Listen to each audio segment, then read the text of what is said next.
రాజమండ్రిలో పెన్షన్ కి గంటల తరబడి వెయిట్ చేయాల్సి వస్తుందంటున్నారు వృద్ధులు. చంద్రబాబు వల్లే ఇలా ఇబ్బందులు పడుతున్నామంటున్నారు పెన్షన్దారులు.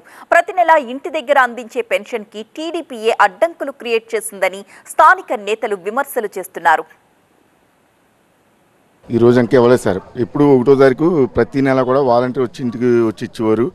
కానీ ఈసారి ఈ నెల నుంచి చాలా ఇబ్బంది పెడుతున్నారు సార్. ఈ చంద్రబాబు నాయుడు గారు చేసిన పని వల్ల మేమే కదా సార్, ఎంతోమంది వృద్ధులు ఉన్నారు. ఇది ఈ డబ్బులు వస్తేనే కానీ వాళ్ళకి పూటకనే పరిస్థితి ఉంది సార్. వ్యవస్థల్ని వాడుకోవడంలోనూ ఏ విధంగా అనేది చంద్రబాబు నాయుడు గారికి వెన్నతో పెట్టిన విద్య అండి. అతని జీవితమే కుట్రలు కుతంత్రాలు. వీళ్ళందరూ పొద్దున్న 5 ఇంటి చెడుపులు పడుతూ ఏంటి కర్మ మాకెందుకు ఇలా చంద్రబాబు నాయుడు ఏడిపిస్తున్నాడు. గతంలో 30 లక్షల పెన్షన్ ఇవ్వడానికి 30 తిప్పలు తిప్పి 3 చెరువుల నీళ్లు తాగించాడు అన్నట్టుగా చంద్రబాబు నాయుడు ఏడిపించేవాడు. మరి ఇవాళ జగన్మోహన్ రెడ్డి గారు 66 లక్షల పెన్షన్ ఎక్కడ అలజడి లేకుండా ఇస్తూ ఉంటే ఇవాళ ఈ 3 నెలలు ఈ ప్రజల్ని ఇంతమందిని ఇబ్బంది పెడుతున్నాడండి. వీళ్ళందరూ తెల్లవారుజామునే వచ్చి కూర్చున్నారు పెన్షన్ ఇస్తారేమోనని. లేకుండా ఇటు వచ్చి ఎండలో నిలబడుకొని మేము ఎంతసేపు పని చేయాలా? మేము మాకు ఎట్లా చేసిట్లో మాకు ఇళ్ళ కాడికే కండొచ్చి డబ్బులు ఇవ్వాలా? మేము నడచలేము, ఎండలో నిలబడుకోలేము. మాకు మోకాళ్ళ నొప్పులు వచ్చి జగన్ సారు ఇది ఇచ్చన్నాడు. ఇచ్చేది ఇప్పుడు ఇటు పెనింగులు పెట్టుకొని మమ్మల్ని ఇటు చేస్తే మేము ఏంటి చేయాలా?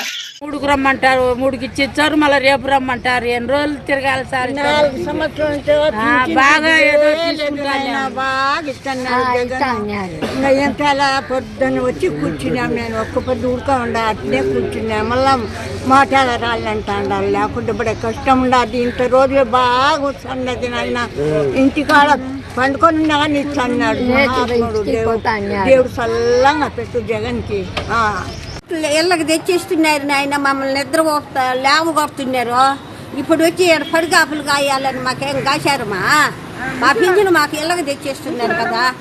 మేము నడవలేక నుంచిమే ఈ ఎండకి పోయి మళ్ళీ ఇళ్ళకి పోయి మళ్ళీ ఇక్కడికి రావాలంటే మేము ఏడ రాగలుగుతాము?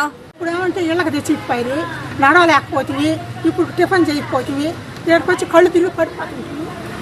ఎవరు దానికి అమ్మ అబ్బా ఎవరు ఇస్తున్నారా? ఇప్పుడు ఏమి చెప్పకపోయి వాతావరణం వేళకి మరి ఎప్పుడు ఇస్తారో ఏమో మాకు అర్థం.